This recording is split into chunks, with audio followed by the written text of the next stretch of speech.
ایک گاؤں میں دو دوست رامو اور راجو رہتے تھے۔ دونوں ہی گاؤں کے ذمہ دار کے ہاں کھیتوں میں کام کرتے تھے۔ رامو جو کہ بہت محنتی تھا، جبکہ راجو کام چور تھا۔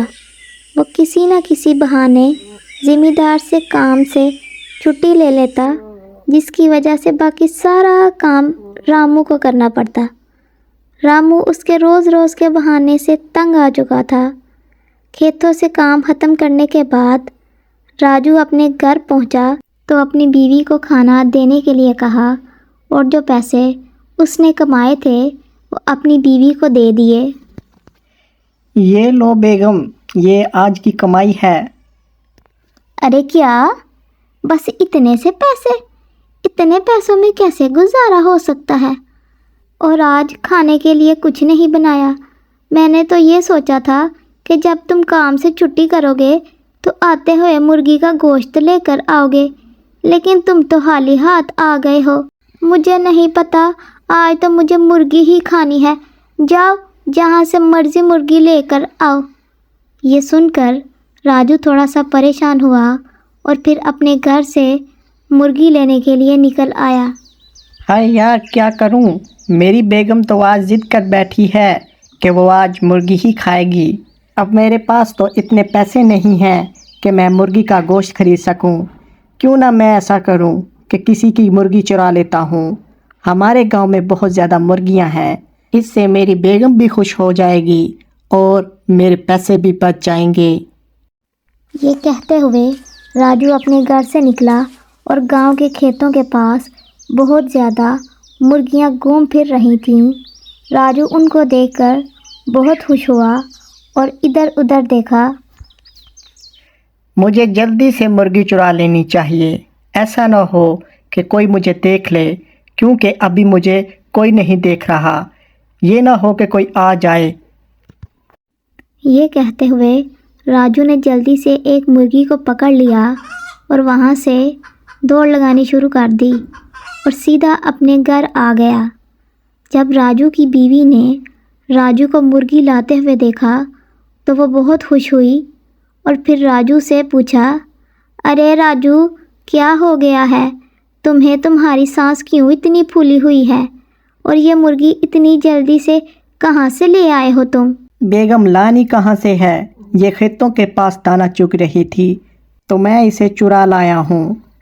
راجو کی بیوی بہت لالچی تھی۔ اس نے راجو کو سمجھانے کی بجائے کہ چوری کرنا ٹھیک نہیں ہے، الٹا راجو کی تعریف کرنے لگی۔ ارے واہ راجو، تو بڑا سمجھدار ہو گیا ہے۔ تم نہ صرف مرغی لے آئے ہو بلکہ تم نے تو آج کے پیسے بھی بچا لیے ہیں۔ چلو جلدی اسے ذبح کرتے ہیں اور اسے پکا لیتے ہیں۔ تو اس طرح راجو نے سوچا کہ یہ کام تو بہت اچھا ہے، میں ہر روز مرغیاں چرا لوں گا اور اپنا گزارا کرتا رہوں گا۔ اس سے مجھے کھیتوں میں کڑی محنت نہیں کرنی پڑے گی۔ اگلے دن جب وہ رامو کے ساتھ کام پر جا رہا تھا تو وہ کھیتوں پر جا کر ایک سائڈ پر بیٹھ گیا، جبکہ رامو اپنے کام میں لگ گیا۔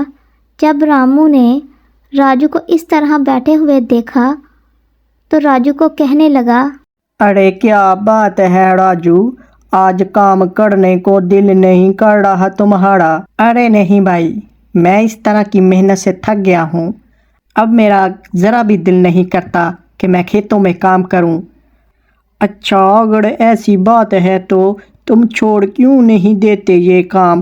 اور اس کے علاوہ تمہیں اور کون سا کام آتا ہے جس سے تم پیسے کما سکو؟ چلو دیکھ لوں گا بھائی، مجھ سے یہ کام نہیں ہوتا۔ اب تم چلو کام کرو کھیتوں میں تو گھر جا رہا ہوں۔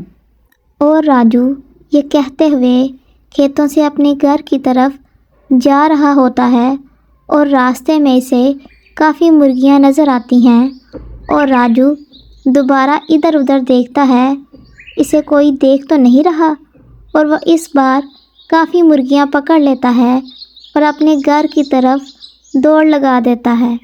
جب اپنے گھر پہنچتا ہے تو اپنی بیوی سے کہتا ہے، یہ لو بیگم، آج تو میں نے بہت زیادہ مرغیاں چرا لی ہیں، اب میں ان کا گوشت بیچوں گا جس سے مجھے کافی آمدن ہو جائے گی اور مجھے زمیندار کے کھیتوں میں سخت محنت نہیں کرنی پڑے گی۔ ہاں ہاں، کیوں نہیں، یہ تو بہت آسان ہے۔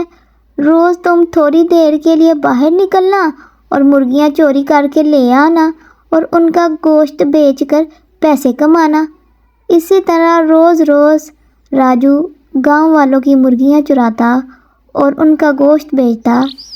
گاؤں والے ہر روز کی مرغی چوری سے تنگ آ گئے تھے۔ ایک دن گاؤں کے کافی لوگ اکٹھا ہو کر مرغی چور کے بارے میں باتیں کر رہے تھے۔ ارے بھائی، پتہ نہیں ہماری مرغیاں کون چوری کر کے لے جاتا ہے؟ میری آج تک 5 مرغیاں چوری ہو چکی ہیں۔ ہاں ہاں، میرے ساتھ بھی ایسا ہی ہوا ہے، میرے بھی 3 مرغیاں غائب ہیں۔ پتہ نہیں یہ چور کہاں سے آ گیا ہے اور اس کا پتہ بھی نہیں چل رہا۔ چلو ہم سب کو مل کر اس چور کو پکڑنا ہوگا۔ آج کے بعد ہم ایسا کرتے ہیں کہ جس طرف مرغیاں ہوں گی اس طرف ایک آدمی پہرا دے گا تاکہ جب چور چوری کرنے آئے تو اس کو پکڑ لیا جائے۔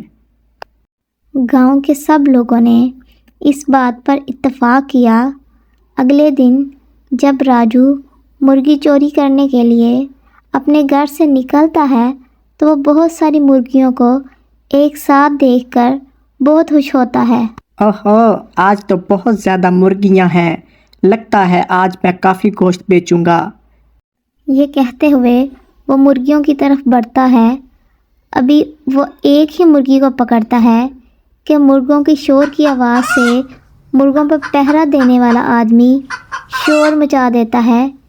کون ہے یہاں پر جو مرغیاں چوری کر رہا ہے؟ یہ آواز سنتے ہی راجو چوری کی ہوئی مرغی کو چھوڑ کر وہاں سے بھاگ جاتا ہے اور سیدھا اپنے گھر آ جاتا ہے۔ جب راجو کی بیوی راجو کو ڈرے ہوئے دیکھتی ہے تو کہتی ہے، ارے کیا ہو گیا ہے تمہیں؟ اتنے ڈرے ہوئے کیوں ہو اور تمہاری سانس اتنی کیوں پھولی ہوئی ہے اور تم تو خالی ہاتھ آ گئے ہو؟ ارے بیگم، آج بڑی مشکل سے بچا ہوں، ورنہ آج تو میں پکڑا جاتا۔ لگتا ہے گاؤں والوں نے مرغیوں پر پہرا دینا شروع کر دیا ہے اور وہ مجھے پکڑنا چاہتے ہیں۔ اگر میں کچھ دیر وہاں پہ رکتا تو وہ پہرا دینے والا آدمی مجھے پکڑ لیتا اور تمہیں پتہ ہے پھر میرا کیا حال ہوتا۔ ارے کیا ہو گیا ہے راجو؟ تم اتنے ڈرپوک کب سے ہو گئے ہو؟ کتنے دن ہو گئے ہیں تمہیں یہ کام کرتے ہوئے اور تم ایسے ڈر رہے ہو جیسے تم آج پہلی دفعہ کر رہے ہو۔ کوئی بات نہیں، پریشان نہ ہو، میں تمہارے ساتھ چلتی ہوں اور ہم ایک ساتھ ہی کافی زیادہ مرغیاں چوری کر لیں گے تاکہ تمہیں روز روز مرغی نہ چوری کرنی پڑے۔ لیکن بیگم، وہاں پر تو پہرے دار بھی ہے جو مرغیوں پر نظر رکھ رہا ہے۔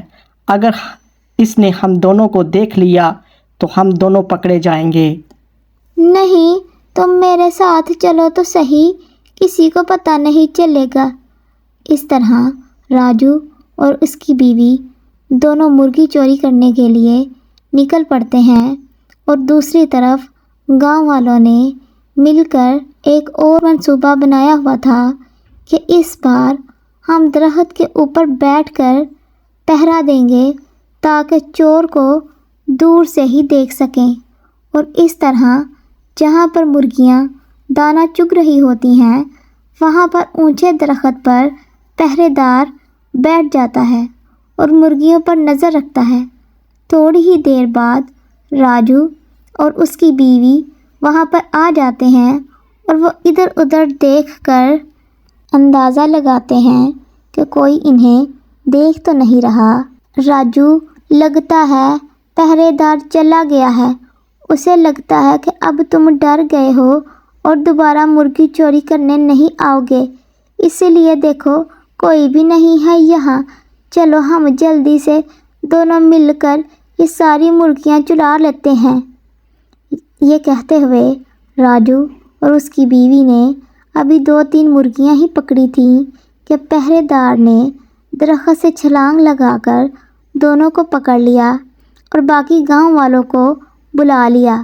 راجو اور اس کی بیوی پکڑے جانے کی وجہ سے بہت ڈر گئے تھے اور وہاں پر تمام گاؤں والے بھی جمع ہو گئے تھے اور سب لوگوں نے انہیں پولیس کے حوالے کرنے کا سوچا۔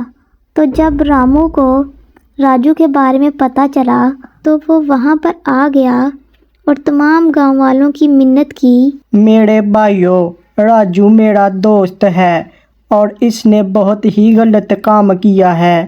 میں آپ سب لوگوں سے اس کی طرف سے معافی مانگتا ہوں اور آپ سب لوگوں کو نقصان بھی پورا کروں گا۔ رامو جو بہت نیک انسان تھا اور تمام لوگ اس کی عزت کرتے تھے، گاؤں والوں نے رامو کی بات مان لی اور پولیس کو نہ بلایا، اور اس کے بعد رامو نے راجو سے کہا، اب تمہیں ان تمام مرغیوں کے پیسے ان گاؤں والوں کو دینے ہوں گے جو تم نے چرائی ہیں، اور اس کے لیے تمہیں زمیندار کے کھیتوں میں کام کرنا ہوگا اور ہر روز کی کمائی تم ان گاؤں والوں کو دو گے تاکہ ان کا نقصان پورا ہو سکے۔